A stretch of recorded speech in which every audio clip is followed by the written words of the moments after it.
and welcome to our podcast series, The Right Connection, where we discuss all things mentoring related.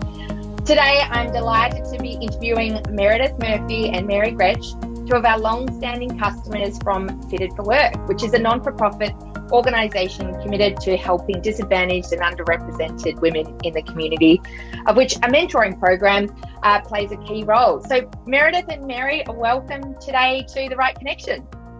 Thanks Heidi. Thanks, great to be here.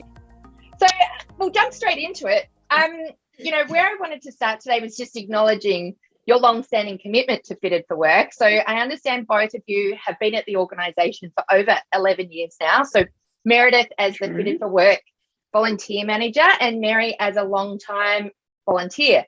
And so we're thinking about this, this length of service. It tells me two things. You must love the work you do, but you also must really feel like you're making an impact. And I think if we reflect on the last couple of years and, that term around the Great Resignation, I think it'd be nice to stop and reflect with both of you on just your loyalty and dedication to Fitted for Work. And so, Merredith, I know a lot of people, as I said, after the last 2 years in particular, are seeking, more purpose in their work. What's kept you at Fitted for Work all these years? Yeah, look, it's a really interesting question. I think you mentioned dedicated to Fitted for Work, and I think that makes it sound really noble. I don't think it's quite that. But I think what I've always loved about the organisation is it is an organisation that is here to help people, and that's always been my driver. Like, I've always been in work that can hopefully make a difference for people. And that's what I really love about Fitted for Work. And in fact, we just had a new staff member sign up this week and joined a staff meeting. And she said, I can't believe how happy everybody is. This seems to be such a lovely workplace. And I think that is a lot about what's kept me at Fitted for Work. It's a good place to be. It's a good place to work because we look after each other. But it's also that we're doing good things and we are helping people. And that's definitely what's kept me at Fitted for Work all this time. Amazing. And Mary, I actually believe you started before Merredith. What's driven you to dedicate a large part of your life to Fitted for Work as well? Well, my background's in rehabilitation, so helping ill and injured people return to work. And also then I did some further study and went into career development. So I was seeing adult clients who wanted to change their careers, look for work, etc.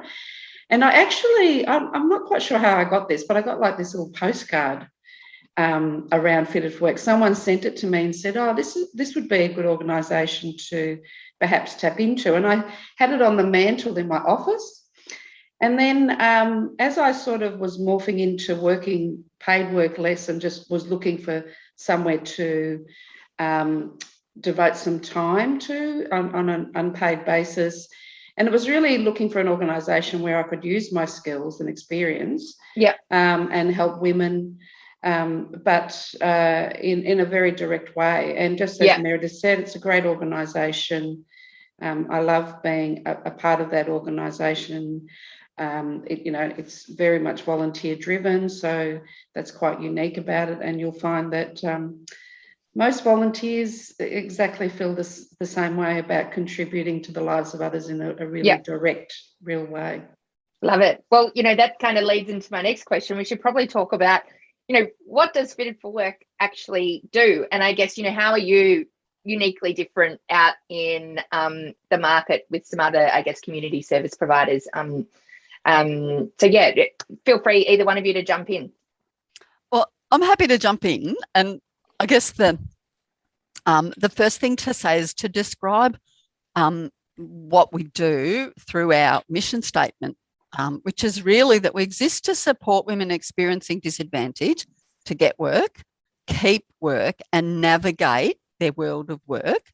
And we work across the transgender and gender diverse community as well. So we're open to anybody that identifies as a woman that wants support in their job seeking.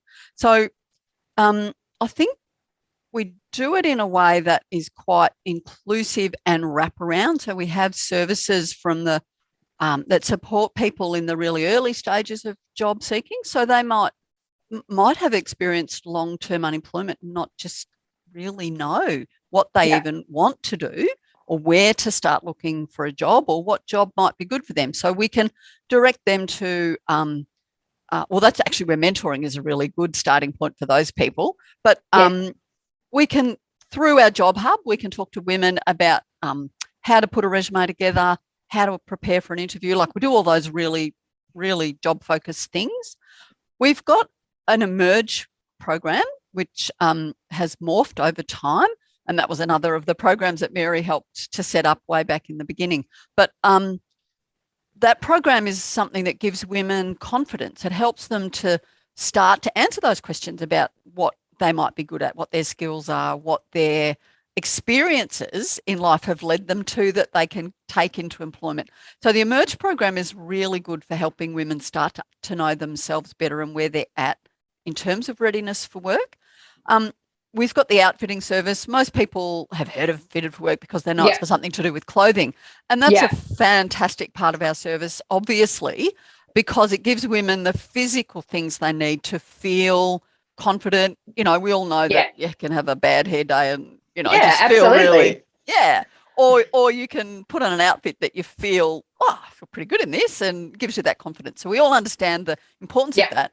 And we've been able to do that online now. We can service women anywhere across the country. So we've been, and COVID has certainly helped to push us into that space, but we were already doing that before.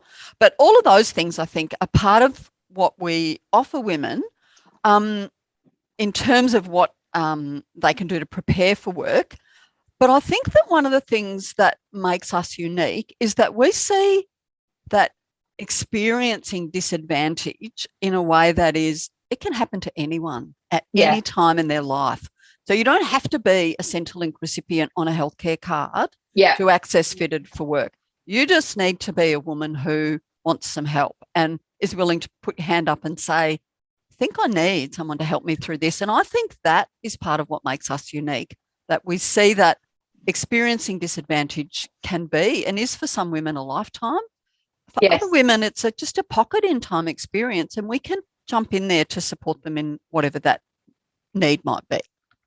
No, I think that's, a fabulous distinction as well, because I think we've potentially heard more of these stories and becoming more aware, particularly after COVID, that there's just a series of circumstances that can lead to someone now experiencing disadvantage. And it can be, highly educated people that have had work for a long time, but then all of a sudden a series of events have led to now maybe needing a little bit of support and help. And I love that also, Merredith, that piece, and this kind of leads into my next piece around talking, I guess, leading into the mentoring question and the purpose of the mentoring program. But you mentioned that component of really, that confidence building part around asking questions of your community and asking them and giving them a chance to voice, what's their experience, what do they like, what do they have ambitions for, that piece leads into this, key aspect of mentoring, and that active listening part. But I think,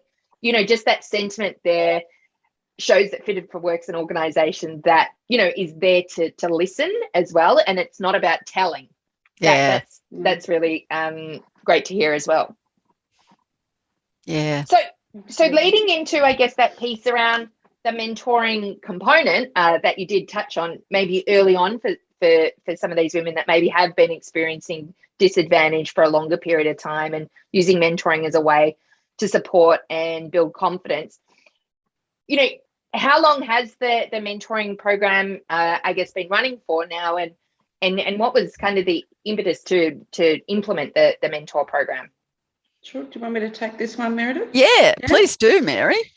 So way back, Heidi, myself and another person were involved in developing a pre-employment program. So it was called Transition to Work back then, and now it's morphed into lots of different names and changed, etc. And so that was all about communication skills, obviously the practical stuff about where to look for work, but how to negotiate, manage conflict, all that great stuff. And so we developed that program, but part of that program we felt essential was for the woman to be offered a mentor, because we felt that mentoring is really the tool to help with sustainable employment. So if you have someone, in your back pocket who's there to support you through any of the continuum of job search and through to getting a job and sustaining a job, it would have to be a mentor. So we made that part of the program, that women were offered a mentor, and we talk about the benefits of mentoring, etc. So that's really where that came from. So that's been 11 years ago that started. And the very first program, we offered mentors to women. So some women have been involved since that, Amazing. at that time, because we felt that it was an essential component. So you've been one of our customers now for a number of years, but tell me, I'm curious, what did your program look like before you started engaging with Mentor Loop? Challenges and I guess running the program, the admin side, lots of bits of paper, bits of paper on kitchen tables, boardrooms, donated boardrooms, kitchen tables. That's the visual for you. Yeah. A lot of manual sort of paperwork. Totally. I think if I can chip in here, one of the things that has changed is the growth, obviously, and that's where, like, Mentor Loop has been amazing to help us manage the growth of the program.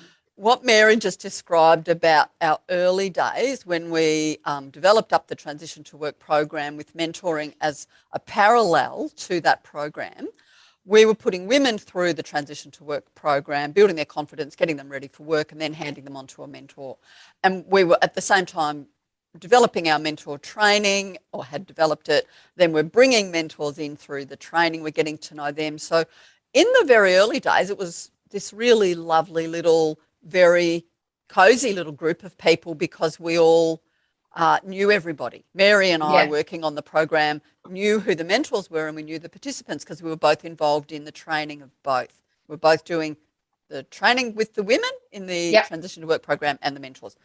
As it's grown, of course, and over time, that's just not possible to keep involved with both groups. And so, as Mary said, like, as over the years, like, we have had so many rooms we've taken over, cafes and all sorts of places with bits of paper that these are the mentors, these are the mentees, and they've all filled out their forms. She's in education. Oh, she wants to get into education. Hang on. Who was that person we looked at before? But no, she lives on the wrong side of town. That's right. She can't see her during business hours. Oh, no. I love this role play. It's really bringing the pain to life. It was painful. It was a really massive job and a really big, messy job. So I think it's important to, like, people, we know from our experience, in working with people that just run mentor programs. I mean, I think people underestimate how much work is actually involved in a mentor program. Nobody disputes the fact that mentoring is valuable or worthwhile, but it always gets tacked on to somebody else's job. So you've already got these roles and responsibilities, and then, somebody has a great idea to start a mentor program, and it's like, oh, you guys can do that. But they really don't know. If you've never run a program, you actually don't know about, how, some of those logistics and that admin burden in getting started. Oh, absolutely.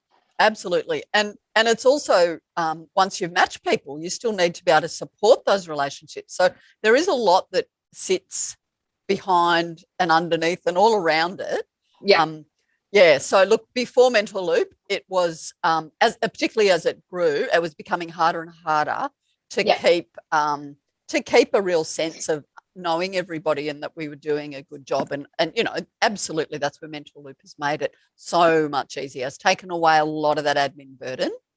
And in addition, I guess, to that admin burden, I guess, as now the program, as you say, has grown and scaled, and you now have, Mentor Loop and the software there to support you with that. Like, I'm interested, what do you have visibility now of that you didn't have before, or what has it enabled you by maybe reducing some of the admin burden to focus on in terms of the mentor program? Yeah, so look, undoubtedly not needing to rely on those spreadsheets so much and all that sort of stuff. Like, it certainly gives a lot more time to focus on the relationships and keeping track of how they're going. And that's one of the things that I love about Mentor Loop, that I can just pop in and just, it allows me to see whether individual pairs are interacting and how frequently. And that's amazing, because we know from experience that, you know, we can make a match and the mentor signed up and the mentee has put a hand up. What we don't always know, and particularly now because Mary and I are less involved with the, like we don't know as well, if at all, some of the women that are coming onto the mentor program. Yeah. So we make the match on Mentor Loop, but we're not always sure at what point that woman is at and whether she's actually really ready for a mentor. So she gets matched, but then she might kind of be, oh, I don't know what to do with this now, and might not respond to the mentor straight away, or something else has gone on for her that she just hasn't had a chance. And so at least Mentor Loop allows us to be able to see that quite quickly. Yes. We would rely 100% before on the mentor coming back saying, I haven't heard from this person. And then sometimes the mentors would be like, oh, is that because I haven't done my job well enough? And they might be thinking, oh, I'll just give it another week. And before you know it, it's been, 2 months and nothing's happened. So that this is now one of the great things that allows us to focus much earlier, intervene earlier, try to get it on track and support. So that's one of the things I love, that I can have more time to do. Yep. And I think the other thing I was going to say is obviously since COVID, everything is online. And as you're aware, Heidi, we were involved with Mentor Loop before COVID, but that gave us a really great head start into bringing all the mentors on and making sure that everyone was really aware that, this is the way to go. And that's been amazing, because we can match people up anywhere now. Geography is not an issue. Yeah, that's amazing. I mean, we've seen that too, because there was still fighting this, I guess, perception that mentoring had to be done face-to-face in person, and that's not just at, a non-for-profit community level. This was corporate programs, government, a wide spectrum. There was still this sort of, as I said, perception that you did need to meet with your mentee or mentor face-to-face. And, I think COVID has definitely opened up the door to, a new way of thinking of, obviously, we don't need to be having a coffee meeting for this mentoring relationship. And now what that has done is it actually, it widens the spectrum of who you could potentially match someone with. And I think when we take our, when we take away some of those blockers, what we open ourselves up is the ability to create even better matches, Absolutely. If we're removing location as kind of a barrier. So that's amazing to hear that playing out in reality for your program. I was also going to add, if I may, that in relation to what else we've been able to do, because we've got less admin stuff now that we are, online with Mentor Loop, we've been able to expand the mentor program out, and we've got a couple of different arms, if you like, of the mentor program. So we've been working on a model. Fitter for Work has She Works, which is a social enterprise arm of the organisation that links women to employers. So it's like a recruitment arm of the organisation. Amazing. Yeah, as a social enterprise, which I forgot to mention earlier. And so with that, we are taking our work-ready women, if you like, or inviting work-ready women that come to our service to apply for roles that our She Works team have been securing through employers that want to work with us, and they want more women. They're prepared to, give our women an opportunity. So we've developed what we call the SWIM program, which is the She Works Interim Mentoring Program. And that's just more of a targeted, short-term, the woman's in that recruitment phase. We want to give them a mentor just for that 6 weeks or so. Just a bang check-in call every week at key spots in that recruitment process. So we've been able to sort of develop that up a little bit, a lot. We also have now expanded out and we are running a mentoring in prison program. So Fitter for Work has for a number of years consistently developed and been working in the prisons, both women's prisons here in Victoria, running our transition to work program, and we still call it that. It's helping women prepare for employment, think about employment for when they get out. We've been doing that for a number of years. I could talk a lot about that just in itself as a program. Yeah. But just in the last almost 2 years now, no, 12 months, I beg your pardon, 12 months, we've been doing mentoring with women in prison. And so we've been providing women a few months out from release with a mentor. And then the intention is that they start planning and working together around employment, and then the mentee will contact the mentor when they're out and they continue that relationship to help in employment. Oh, it's amazing. Yeah, and it's been great to have the time to develop that, and so far so good. Yeah, and look, I think that's an amazing sort of evolution, like just shows the maturity of the organisation, and I guess this vision you've had for mentoring, and that it doesn't have to just be this one way that it plays out, that traditional one-to-one, you're in a relationship for 12 months and this is, we're meeting once a month. I think what you've demonstrated there is the maturity of your organisation, how you think about mentoring, and we're very much seeing much more of this dynamic sort of flash mentoring play out. Yeah. And, sometimes that's all you need. It's just about getting from A to B, and that just might be this 6-week period that you spoke about. And, I think having those expectations around, the time and the commitment, really enables actually potentially more people to participate in mentoring as well, that it doesn't have to be this lifelong commitment that you're signing up for. So that's amazing to hear about all those different initiatives. So I guess, moving on from, running the programs, I'd love to ask both of you if you're able to share, a memorable moment for you personally from the mentor program. Maybe it's sharing a story around a notable mentoring relationship where you really felt like the experience, did change a life or course correct for someone. A mentee or a mentor. Does a story come to mind for you, Mary, in particular? There are so many, Heidi. There are so many stories, but two that I think of, which I think might demonstrate sort of the extremes of the women that Fit for Work help and mentoring has helped. So one comes to mind very early on. When we were offering the mentoring, we set up a mentoring with a mentee who was quite young. I think she was probably about 17 years old, had a lot of health issues, had a lot of anxiety about leaving her home, really difficult. Although, and her mother dropped her off at the course that we were running, and she didn't attend the course every time it was on, but she came to majority, so good on her. And we said to her, please come, even if you don't make it one week, please come the next week, it's all good. And she did do that when she could. We matched her up with a brilliant mentor. And, initially she had said to the mentor, can you come to my home? And the mentor said, no, that's not something that we can do. Let's have a think about where we could meet that you would feel comfortable with. Like, the mentor was just gold. Yeah. And they ended up meeting at a cafe at the end of her street. Yep. So, it was just all these baby steps in trying to help that person stretch a bit, but still feel comfortable, build that rapport, build that trust.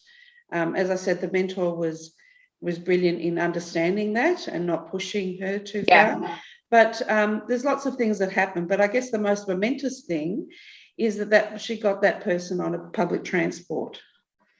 And I know that probably doesn't sound big, but it was big. Yes. In that, if you're thinking about your journey and your path to employment, it's going to be very difficult if you can't even, go outside of your neighbouring area or go on public transport, etc. So it was a big milestone in that mentoring relationship to have that person just take public transport, so that's one sort of end of the continuum. So when we're looking at people who are looking for work, we have people that are pre-employment. And then the other example that comes to mind is someone that was matched with another brilliant mentor. There's a theme. All our mentors are pretty brilliant. So with that person, they were very much job ready, and they actually got a job very quickly after they met. that was already in the pipeline. The thing with that mentoring relationship is that what that was about is supporting that mentee to maintain, to sustain employment. About 6 weeks, it was about 6 weeks that the mentee had been working, loving it. It was great. She texts the mentor to say, I've been asked to do a performance review tomorrow. I have no idea what that is. Completely beside herself, have never heard of the term, didn't know what she was supposed to do. Oh, yeah. They're hard at the best of times, Exactly. That's right. But she had no idea about that, that everyone feels very similar. Anyway, the mentor said, look, I can speak to you later on, like 5:30, something like that. Send me the paperwork and we'll have a conversation about it. So they did.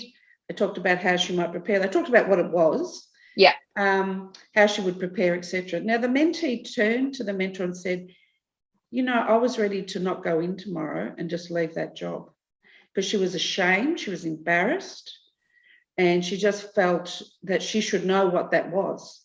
And so how's the employer going to look at me if I don't even know that? And the mentor just talked her down, talked her through it. So had that mentor not been involved, that person would be back on the looking for work and have had an employment history of just 6 weeks in a job, which is, as we all know, is not a good look.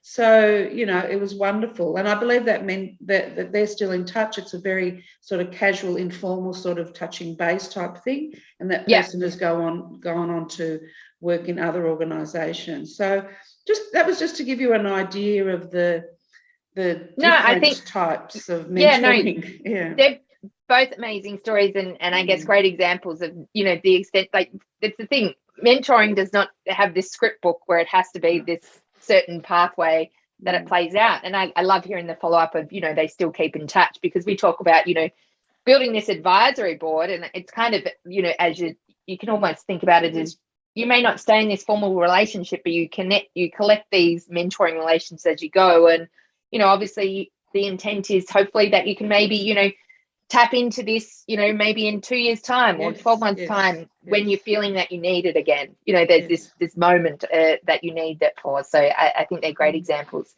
Merredith, is there something for you that stands out or something you'd like to share? Look, again, there's so many. There are so many. Just on that last point, though, that you mentioned around you develop a good relationship, mentoring relationship, and it might be something that stays with you for a very long time, but you might not be in that formal relationship. Just really recently, one of our mentors who's been around for a while, continues to be involved, taking on new mentees, contacted me recently to say that I think it was actually the first mentee this person ever had, and did a great job in helping this mentee find work, find a good job. The mentee, I think, just required some help in finding work in Australia, like was well qualified, but just there was a few language barriers and things. Anyway, but at the same time, parallel to all of this mentee was experiencing some issues at home, and the relationship was a bit stop-start with her partner, and there was a period of separation. There's all this sort of stuff, and the mentor got her through all of this, and they sort of intermittently kept in touch. So this would be going back probably 6 years ago. Just this week, the mentor reached out to me to say, this mentee is going through divorce proceedings and needs some assistance around just understanding family law options, can fit in for work help, What that demonstrates to me is that woman knew who to go to as someone that might be able to help her with this moment. Like, employment's fine, she's still working, all of that, but it's just at the moment she just needed that little bit of help. And for me it was like, that's a long-lasting connection. So, that's one. And look, just really quickly, I can think of examples where we've had mentors help women who have been really down and out. Like I can think of one example where one of our women was on parole and went back to prison, but the mentor supported her. And the role modelling and the dedication of that mentor to help that woman, absolutely amazing, transformative for the mentee, and really life-changing in some ways for the mentor, who opened her world to a whole other world. Well, yeah. I think that's actually a question I wanted to jump to. I guess, like your mentors as well. We're kind of talking about the mentees here, but yeah, I guess on the mentor side, like for that person in particular, Merredith, like, what were some of the learnings for them in that experience, through that experience? Oh, They learned immense. a lot about the justice system. Didn't they? Yeah, which they'd never had a part of. Yeah. They learnt about the meaning of strip search and non-strip search visits. So that was another component. Yeah. I mean, these are all things that could potentially be very valuable in the future. A little bit about. But I think, one of the, look, there is so much about that particular story, just the reasons that, life circumstances mean someone makes this choice, and then that's the follow on. And I think that was really eye-opening for the mentor to understand just how the fragility of that. Like, some people's particular situations can change in a moment. Whereas those of us that have a little more security and stability in our lives don't experience that. So I think the mentor learned a lot in that way. And I think the other thing, and Mary, you might have a comment about this too, but I think the other thing that mentor learned was that, again, when you live a life of relative stability and security, you take a lot of things for granted about what you got in your own upbringing. So you just naturally pass that on in your interactions with other people. And this young woman was just blown away by the mentee, by, I think, the role modelling she got from this woman, who would have been, like, I'm guessing it would have been like a mother-daughter age difference. Yeah. And I think it was easy for the young woman to kind of see this older, mature woman and think, oh, wow, that's how people interact. Oh, that's what a positive relationship is, or we disagree about something, but it's not, it's not a big deal. It's not escalating to something. The role modelling that the mentors give is massive. Key, massive. The other thing is about being non-judgmental, Heidi, as well. Yes. We do a lot of that, talking about unconscious bias or bias confirmation with the mentors, and about suspending their judgment. And just being present for the mentee. And that example was very much about, I don't think they ever knew what that person was in for, because it's irrelevant. And just like, the mentees in our mainstream program, and the prison program, you don't necessarily need to know people's life story. You're just sitting there assisting them from this point on, with no judgment as to what's happened in the past, and being mindful of the choices that they might be making during that relationship as well. So I think being non-judgmental is also key. And we do find that when we do the mentor training, we do have people that drop off because it's not exactly what they thought it would be. And that's fine, because we don't want them to sign up for something that they don't feel that they can be a part of, because the Fitted for Work mentoring program may be and likely to be different to their corporate program or other sort of settings that they may have mentored. Yeah, and I think, you've highlighted, some key skills there that are important, like in your own personal development as a mentor. It's not just about paying it back. You're not just there to put it on your resume. Like, there's some amazing life skills that, through those examples you've just shared, that, there's huge value for a mentor here as well in that experience. Empathy, that active listening, that takes some skill and practice and some awareness to be able to have that self-control to do that. Amazing. Well, look, I'm thank you so much for sharing about the amazing work you do at Fitted for Work and some of those stories. I just wanted to wrap with one final question. You're already doing a lot, obviously, in the mentoring space, but what's next? Like, what's next for you in terms of these initiatives going forward? Is there a program that you're looking to set up in 2022, but what's the vision going forward for Fitted for Work and all your mentoring initiatives? Yeah, look, I think the big vision for 2022 is just getting all of our services back to whatever the new normal is. So, mentoring doesn't need to be on site. It's not that, but like we have, as an organisation, we've had, 2 years almost in a new building, and we haven't had the whole team in together working. Yeah. So that's a big priority for the organisation, just to settle into our new space. That's another whole story. But the mentor program, the big vision is just to see it continue to expand. We are national. We can be a provider of mentoring for women anywhere across the country, and we're really keen to see that expand. So that's the big vision, I suppose, to see that just start to really take off into next year. Fantastic. Amazing. Well, look, thank you, Merredith. Thank you, Mary, so much for taking the time to have a chat with me today on The Right Connection. It's been fabulous talking to you both. We'll wrap it up there, but thanks so much. Thank you. Heidi.